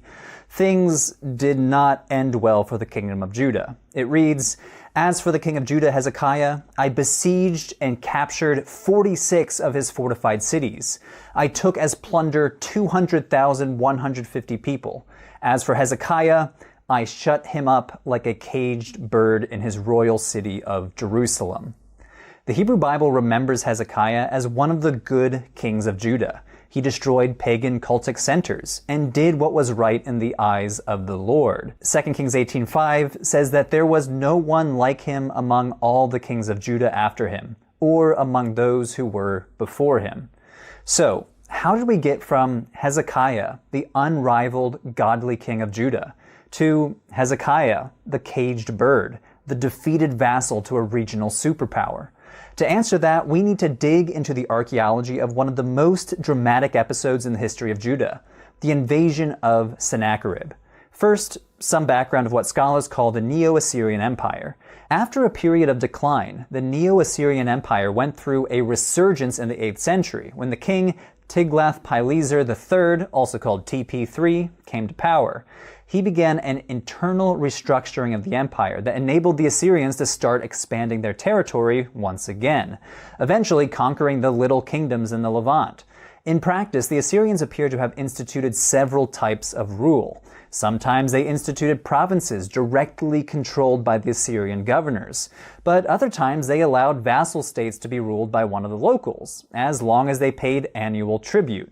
If the local population and local ruler were obedient, then the Assyrians were perfectly content to intervene as little as possible.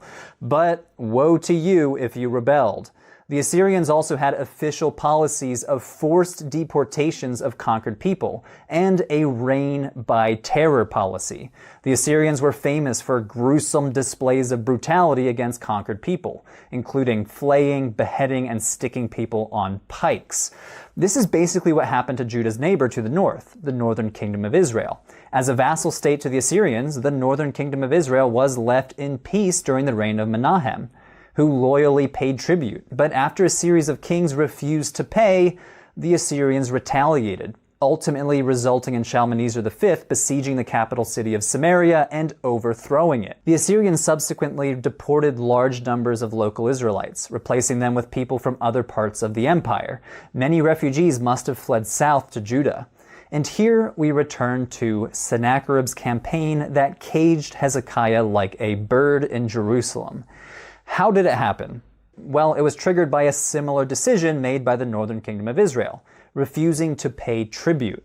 By the time Sennacherib came to power, Judah had also already served as a vassal to Assyria since the reign of King Ahaz, Hezekiah's dad. But Hezekiah wanted to end that. Following the death of Sennacherib's father, Sargon II, Hezekiah stopped paying tribute beginning in 705 BCE. He seemed to be riding a wave of anti-Assyrian sentiment throughout the region, supported by Egypt and internal rivals in Sennacherib's empire. Sennacherib was ultimately forced to march on Judah in 701 BCE. Both the accounts in 2 Kings and the Sennacherib prisms report that Sennacherib conquered Judah's fortified cities, and the archaeological record seems to corroborate this. Let's focus on the city of Lachish as an example. Located south of Jerusalem, Lachish was, for centuries, a major Canaanite city, and later one of the major cities in the kingdom of Judah, second only in importance to Jerusalem. It was an administrative center and apparently a military hub as well. It was heavily fortified with a massive wall and an impressive 6-chambered gate. But this was not enough to save the city from Sennacherib. He marched against Lachish and utterly destroyed it. Evidence of this attack was left for archaeologists to discover thousands of years later. Sling stones and hundreds of arrowheads were discovered at the city wall. A mass grave of over 1,000 people, men, women, and children, was discovered nearby, as well as a siege ramp built by the Assyrians leading up to the city walls. Sennacherib and his army successfully battered through the wall. He must have been particularly proud of his victory because he memorialized the battle in a huge relief sculpture displayed on the walls of one of the rooms in his palace in Nineveh. 60 feet long and 9 feet high, this sculpture portrays in grim detail Sennacherib's victory at Lachish, giving us an unparalleled glimpse into the horrors of ancient Near Eastern warfare and the tactics of the Assyrian army, including their military technology. We see siege machines, almost like an ancient battle tank, being pushed up toward the walls of Lachish, perhaps depicting the very same siege ramp found at Tel Lachish today. Flaming torches fall around as the Judahites attempt to set the battering ram on fire. Assyrian archers aim their arrows upward against the defenders. Assyrian soldiers are depicted plunging a dagger into Judahite prisoners, while Sennacherib sits enthroned before the defeated army. Of course, this is all being filtered through the lens of Assyrian sculptors, employed by Sennacherib himself. This sculpture is, first and foremost, imperial propaganda, but there is no doubt it at least provides a glimpse into what went down at Lachish, the full-scale destruction and looting of the city. Sennacherib then turned his attention to Jerusalem, Hezekiah's royal city. With the threat of this level of destruction, there is some evidence that Hezekiah may have prepared the capital city for battle against the Assyrians. First, the construction of a large defensive wall known as the Broad Wall, and secondly, the construction of a tunnel that brought water from the Gihon Spring into the walls of Jerusalem, though there is some debate whether or not it was Hezekiah who instituted these building projects. The Broad Wall can still be seen in the Old City of Jerusalem today, and it's absolutely massive, 7 meters wide and built directly through domestic sites, possibly evidence it was built in a time of emergency, with construction workers just building straight through some people's houses. What about the tunnel? The Siloam Tunnel, also known as Hezekiah's Tunnel, stretches 533 meters hewn out of solid rock. It zigzags at crazy angles from the Gihon Spring to the Siloam Pool at the southern end of the city of David. Remember from episode 5 that the Gihon Spring is the only regular source of water for Jerusalem, and may have been the very reason why the earliest inhabitants of the city, thousands of years ago, started a city there in the first place. This tunnel allowed for the inhabitants of Jerusalem to stay inside the city walls to gather water during a siege, while keeping attackers from having an easy access to the water themselves. An inscription discovered inside the tunnel documents the moment when the workers digging the tunnel met. The inscription reads, "And this is the story of the tunnel. While the axes were against each other, and while 3 cubits were left to cut, the voice of a man called to his counterpart. And on the day of the tunnel being finished, the stonecutters struck each man toward his counterpart, axe against axe, and water flowed from the source to the pool for 1,200 cubits." Based on this inscription, 2 groups of workers apparently started at different ends, working towards one another until they met in the middle. The Hebrew Bible mentions Hezekiah building waterworks on several occasions. For example, 2 Kings 20:20 says Hezekiah made the pool and the tunnel by which he brought water into the city.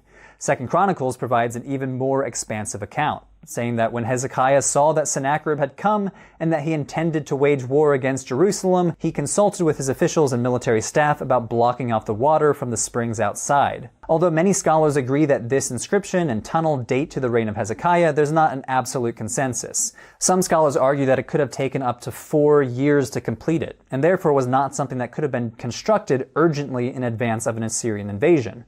See, the tunnel was cut through some excessively hard dolomite. Modern engineers theorize that ancient masons could have cut a 1.4 meter square tunnel at a rate of 0.35 meters per day. That's assuming that only one worker can fit in the tunnel at a time, cutting stone in 4-hour shifts 6 days a week.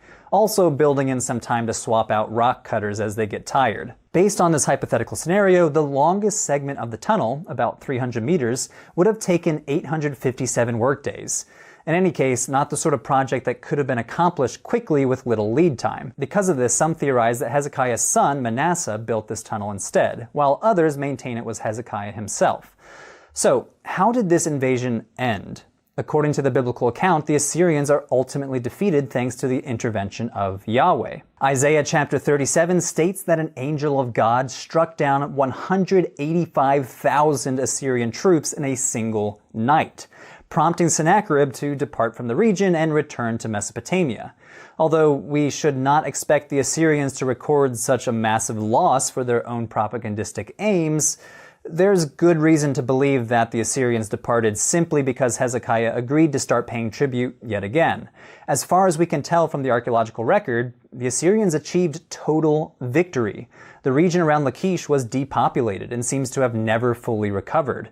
The majority of the kingdom of Judah was left in ruins. Only Jerusalem and its immediate surroundings were spared. Hezekiah was again forced to pay a heavy tribute to the Assyrians, and the kingdom of Judah limped along as a vassal to Assyria. Ultimately, this campaign is a pivotal moment within the history of Judah and the Hebrew Bible. The Bible portrays King Hezekiah as a hero, standing up against the mighty Assyrians. This perspective hinges mostly on the biblical perception that Hezekiah was a devoutly religious king. The Bible recounts Hezekiah's efforts to centralize the worship of Yahweh in Jerusalem, while also destroying the religious sites of competing gods. Hezekiah's defiance against the Assyrians is also characterized as a religious act, with 2 Kings 18 and 19 and Isaiah 31 noting that Hezekiah relied on God to save Judah from Assyrian might. While the Hebrew Bible does acknowledge that Sennacherib campaigned throughout Judah, it emphasizes that Jerusalem is saved through the actions of Hezekiah and his reliance on Yahweh. But as we see in the archaeology around Lachish and the Sennacherib prisms, the events at the end of the 8th century BCE were so catastrophic that Hezekiah remained loyal to the Assyrians for the remainder of his reign. His son and successor Manasseh enjoyed a reign of peace and relative prosperity under their shadow as the Neo-Assyrian Empire reached the height of its power in 640 BCE, expanding into Egypt. Ultimately, this set the stage for the end of the Kingdom of Judah. Assyrian territorial expansion proved to be the downfall of their empire, as they were spread way too thin. The Babylonians consolidated power and marched against the Assyrian capital of Nineveh in 612 BCE and took the city. By 610, the Neo-Assyrians no longer existed, leaving the region to the control of the Babylonians, which set the stage for one of the most significant events in the Hebrew Bible: the Babylonian destruction of the temple and the exile of many of the Judahite elites.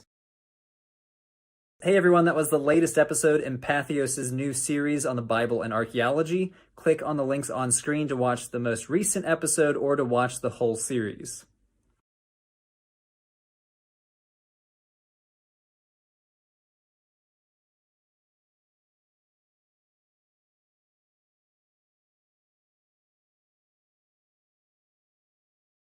After siege and survival, the spotlight shifts to reform. King Josiah steps onto the stage with sweeping changes, text rediscovered, altars dismantled, and a kingdom reshaped by covenant and conviction. Here's something interesting. A book of the law becomes central to Josiah's program of reform. And another insight: Josiah's reign coincides with major geopolitical shifts in the Near East. Let's jump into the next chapter.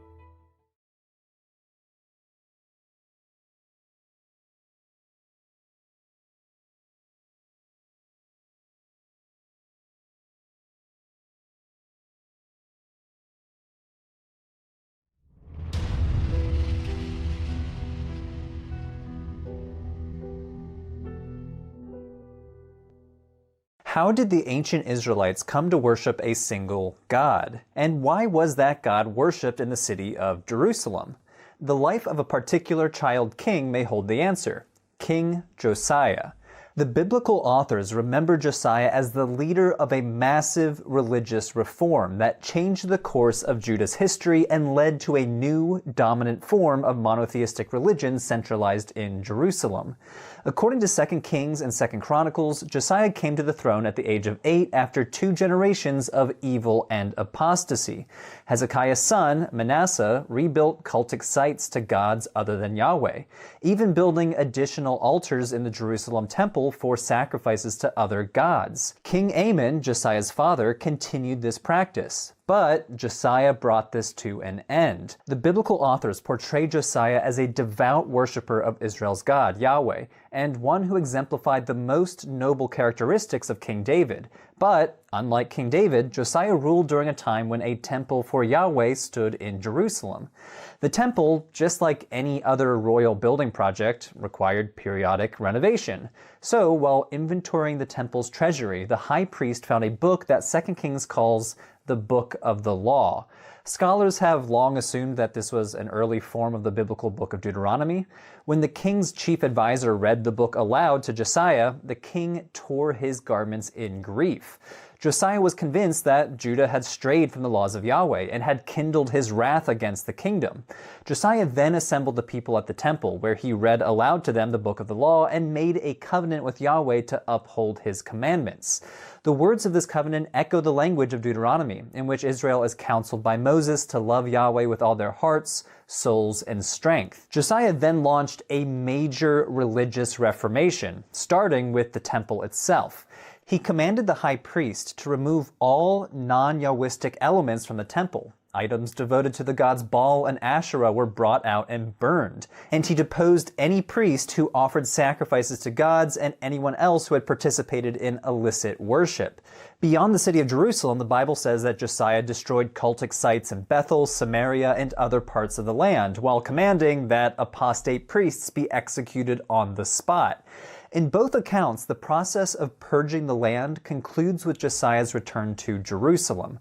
The Ark of the Covenant was reinstalled in its rightful location within the temple, and Josiah decreed that all the people would keep the Passover festival. Although Josiah's ancestor Hezekiah is said to have led religious reforms as well, the Bible describes Josiah's campaign to reorient the people of Judah to Yahweh as both grander in scale and deeper in impact. But to what extent do we see the reforms in the archaeological record? Well, most scholars accept the idea that Josiah enacted some kind of religious reform, but the archaeological record remains silent on most of the particulars. Let's start with all of those cultic sites outside of Jerusalem. The Bible says that Josiah destroyed illicit worship sites throughout the lands of Judah and Israel, specifically mentioning Beersheba, Bethel, and Samaria as locations where Josiah dismantled altars, executed priests, and burned cultic paraphernalia. While we don't see evidence of this purge in the archaeological record, it's clear that the religious lives of most people in ancient Israel and Judah were not centered around the Jerusalem temple. Before Josiah took the throne, there were major cultic sites throughout the land. These sites consisted of open-air sanctuaries, altars, and standing stones called masebot, which were often situated in high places. These stones may have represented several individual gods, which, in the eyes of Josiah, would be a form of idolatry and polytheism. Tel Dan was home to one of the most important cultic sites dating to the Iron Age, which consisted of an open-air shrine with a four-horned altar, as well as a separate open-air section for standing stones next to the city gate. There's also some evidence from Beersheba of religious activity too, but these sites do not provide direct evidence of Josiah's reforms. Tel Dan was not part of Josiah's kingdom, and the evidence from Beersheba does not appear to line up with the time frame when Josiah ruled. But these sites do demonstrate that Israelite religion, for much of its history, was not only decentralized, but could also include the worship of multiple gods. The people apparently worshipped Yahweh along with other gods like El, Baal, and Asherah for centuries. This complex religious history makes drawing the lines of an official Israelite religion pretty difficult. Prior to the 20th century, one of the main assumptions of biblical scholars was that the Canaanites and Israelites were distinct peoples, both ethnically and culturally. Israelite religion was therefore portrayed as unique from Canaanite religious practice. But archaeological excavations over the last century continue to produce evidence showing that such distinctions are not so clear-cut. Household worship throughout the region apparently incorporated representations of other gods and established local sites for cult practice. As mentioned in previous episodes, assemblages of human and animal figurines, such as Judean pillar figurines, have been found at Iron Age sites throughout Israel and Judah. This evidence shows us that the cultic practice of the Israelite people clearly did not match up with Josiah's ideals, which might have been part of the motivation for his sweeping reforms. The reforms Josiah and the small group of elites in Jerusalem who supported him would have thus been quite shocking to the majority of the population, because both the archaeological record and the biblical texts depict a significant amount of religious diversity in Israel and Judah. Although Deuteronomy and Kings consistently claim that Israel brought their Yahweh-only religion with them upon entering the land, the Merneptah Stele implicitly suggests that Israel's religious allegiance was not initially to Yahweh alone, nor even to Yahweh at all, but to the Canaanite god El, a reality visible in the name itself, Israel. But even Yahweh-exclusive religion should not be called monotheism. Ancient Israelite religion, based on evidence found both in the Hebrew Bible as well in the archaeological record, can better be defined as monolatrous. Monolatry means the recognition of the existence of many gods, but with the consistent worship of only one God. When we read verses like Micah 4:5, "For all the peoples walk each in the name of its God, but we will walk in the name of the Lord our God," we should take the prophet at his word. They believed that many gods exist, but Israel worships Yahweh exclusively. Strict monotheism, if it ever truly existed as the status quo, was a later development. Scholars have argued we don't see clear denial of the existence of other gods until quite late in the Hebrew Bible, maybe around the 6th century BCE in sections of the book of Isaiah. Remains from two sites located on the edge of the Judean wilderness, Arad and Ein Hatzavah, might provide limited insight into religious reforms in the Kingdom of Judah. Tel Arad is a fort located on the southern frontier of the Kingdom of Judah, on the fringe of the Negev desert. Inside the fort, archaeologists discovered a religious sanctuary, sometimes described as a shrine or a temple.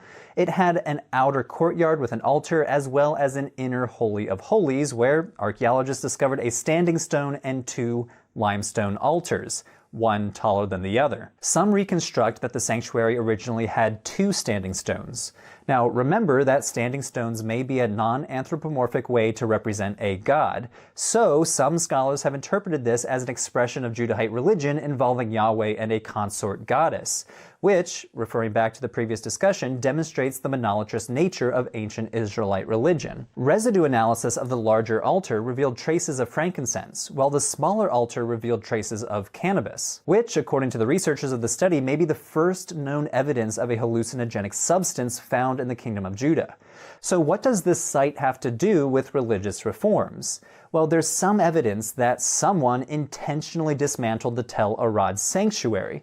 The incense altars and the standing stone were discovered placed on their sides and covered with dirt and plaster. Some of the walls were dismantled, and the whole area and the altar and the courtyard were covered by 3 meters of dirt. However, it's unlikely that these activities can be attributed to King Josiah. The whole sanctuary apparently was dismantled in the 8th century, well before Josiah's reign. Some archaeologists thus suggest that this might be evidence for religious reforms under King Hezekiah instead. Further southeast at Ein Hatzavah, archaeologists have uncovered an assemblage of smashed cultic pottery vessels that appear to have been intentionally shattered. But overall, evidence to demonstrate that these items were destroyed at the command of King Josiah is lacking. What is known is that Judean royal seals changed in the 7th century, following the period of Josiah's rule. In the preceding era, these markers of royal property and official correspondence bore images and symbols associated with the types of cultic practice that Josiah sought to destroy. By the late 7th century, the majority of seals lacked such iconography, which might indicate that Josiah's reforms succeeded on some level. Josiah is remembered by the biblical authors as a king who had no parallel, either before or after his reign. Josiah's intentions for religious reforms aligned with the hopes of the biblical authors that scholars today call Deuteronomists, a group who sought to limit local religious differences and encourage a centralized form of Yahwism based in Jerusalem. With such acts of centralization, the theologies and cultic practice outside of Jerusalem were subsumed by a more dominant royal theology and religious practice. Through the cross-examination of textual and archaeological evidence, we can see that biblical texts by and large enunciate a specifically Judahite Yahwism that matured right before, during, and after the Babylonian exile. But despite going down in history as one of the greatest kings of Judah, he met an untimely death. The young Josiah inherited a kingdom during a period of Neo-Assyrian decline. A century before, the Assyrian Empire destroyed Judah's northern neighbor, Israel, and later destroyed many of Judah's fortified cities under King Hezekiah. While Judah regained some level of economic and political stability after this, during Josiah's reign, Judah found itself in the familiar position of being sandwiched between warring superpowers. In 609 BCE, the Egyptians and Assyrians engaged in battle together against the advancing Babylonian armies north of Judah. Although much remains unknown about this fight, it appears that the Assyrians were trying to protect their western territories. The biblical sources indicate that Josiah rode north from Judah and that upon meeting the Pharaoh at Megiddo, he was killed. But the Bible details the last moments of Josiah's life and indicates that his body was returned to Jerusalem for burial. Josiah's untimely demise resonates in some ways with his unexpected rise to power at such a young age, and likely contributed to the memory of this child king as a great reformer and proponent of Yahwism. But despite Josiah's reforms, less than a century after these events, Jerusalem would fall to the Babylonian armies of Nebuchadnezzar, the punishment for the people for their apostasy. Stay tuned for the next episode, The Fall of Jerusalem.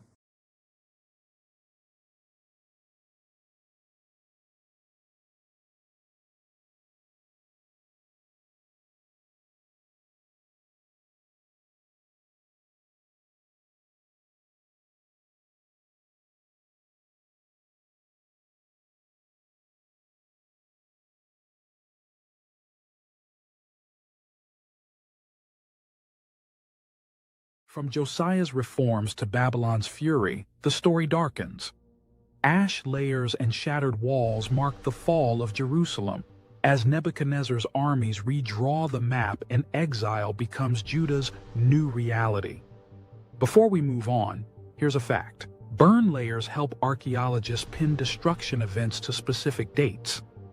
And another, Babylonian chronicles confirm the fall of Jerusalem in Nebuchadnezzar's campaign. All right, onward to the next story.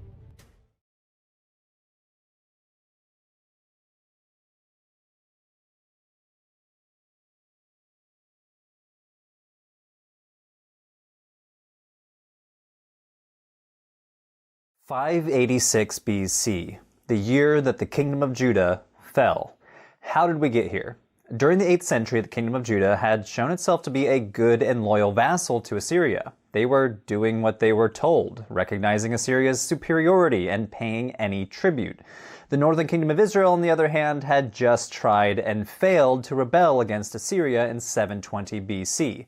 20 years later, King Hezekiah of Judah then tried his own rebellion against Assyria and failed. Sennacherib, king of Assyria, retaliated, wiping out most of the kingdom of Judah. All the major cities and some smaller ones were destroyed. Basically, only Jerusalem was left. The lesson the Assyrians wanted the Israelites to learn was, pay your imperial taxes and tributes, or else. The next few decades were relatively quiet. Hezekiah's son Manasseh took over and ruled for 55 years. While the books of 1st and 2nd Kings give him a bad reputation, claiming he committed all manner of religious sins against God, what the Bible does not mention is that he rebuilt Judah, in large part thanks to being a loyal Assyrian vassal, paying his taxes and tributes. Same with his son Amon and his grandson Josiah. However, problems at home caused the Assyrians to withdraw and focus on a new threat: Babylon. The Neo-Babylonian Empire toppled Assyria and became the new superpower on the block. But the kingdom of Judah did not learn their lessons from the 8th century. Like Hezekiah before him, Zedekiah, the current king of Judah, failed to pay tribute to the new superpower, prompting the Babylonians to invade Judah in 586. But this time the kingdom did not survive. The Babylonians destroyed Jerusalem and the Temple of Yahweh. They killed Zedekiah's sons, took Zedekiah off into exile, and deported a huge chunk of the population. This was the end of the kingdom of Judah. 2 Kings 25 describes in grim detail how the Babylonian captain of the guard destroyed the city. "And he burned the house of the Lord, and the king's house, and all the houses of Jerusalem. Every great house he burned down." So what archaeological evidence is there for this attack? Well, as 2 Kings 25 suggests, the main evidence in Jerusalem are houses, specifically houses of the wealthy elite of Jerusalem. During excavations in the city of David, 3 Iron Age structures were uncovered: the house of Ahiel, the house of the Bulai, and the burnt room. All the buildings were covered by the collapsed debris of the upper stories, and all had fallen charred beams, suggesting that they burned in a city-wide fire. Archaeologists also found arrowheads throughout the city dating to the Babylonian attack. Not only do we see this evidence for the dire situation in 586 BC, but we also found loads of everyday household items too, such as figurines, jewelry, and pottery vessels. The first structure is the house of Ahiel. Inscribed pottery was found inside the house with the name Ahiel, leading to this name for the house. Ahiel's house is one of the best preserved Iron Age structures. It even has an external stone staircase leading up to a second story that no longer exists. One of the most significant parts of this excavation was the toilet. Yes, you're now looking at an ancient toilet which was discovered still situated over a deep cesspit beneath it, filled with ancient human feces. The stone toilet and cesspit show a level of sophistication in the hygiene practices within the city, but the remains in the cesspit may also shed light on the diet of the ancient Judahites, and point to the difficulties during the siege. Analysis of the fecal remains revealed organic matter, including human parasite eggs, fish bones, and most interestingly, barely edible plants that suggest people were subsisting on weeds foraged from around the city. The pollen grains identified come from 4 plant families: mustard, carrot, mint, and daisy. These likely originated from uncultivated salad greens and spices, But what is notably lacking are cultivated plants typically found in diets, like wheat and barley. This might indicate how desperate the situation was for them during the Babylonian attack. They were barely surviving and forced to eat whatever they could find around the city. The second site is the so-called burnt room. It also bears the hallmarks of destruction. Archaeologists discovered a layer full of charred remains, including carved wooden furniture and a small ivory statue of a woman in an Egyptian-style wig. The craftsmanship is very high quality and suggests that the members of this household were rich enough to afford luxury items like furniture and ivory statues. Next is the House of the Bulli. Only a small part of the House of the Bulli was uncovered underneath a thick layer of burnt debris. However, archaeologists found within the remains iron arrowheads as well as pottery vessels, stone weights, and most notably, a collection of more than 50 fingernail-sized clay ceilings called bulli. Bulli are small clay discs that were impressed with a stamp to mark an official document. These were used as proof of a document's authenticity in a bureaucratic system. In this case, the bulli were preserved when the house burned down, burning up the documents but leaving the stamps behind for archaeologists to find thousands of years later. One in particular mentions a guy named Gamaryahu, son of Shaphan, a high official at the court of King Jehoiakim of Judah, who reigned during the first attack on Judah from Babylon. So from the evidence in the House of Ahiel, the House of the Bulli, and the Burnt Room, we get a picture of the wholesale destruction of Jerusalem, and the devastation even of the upper-class houses.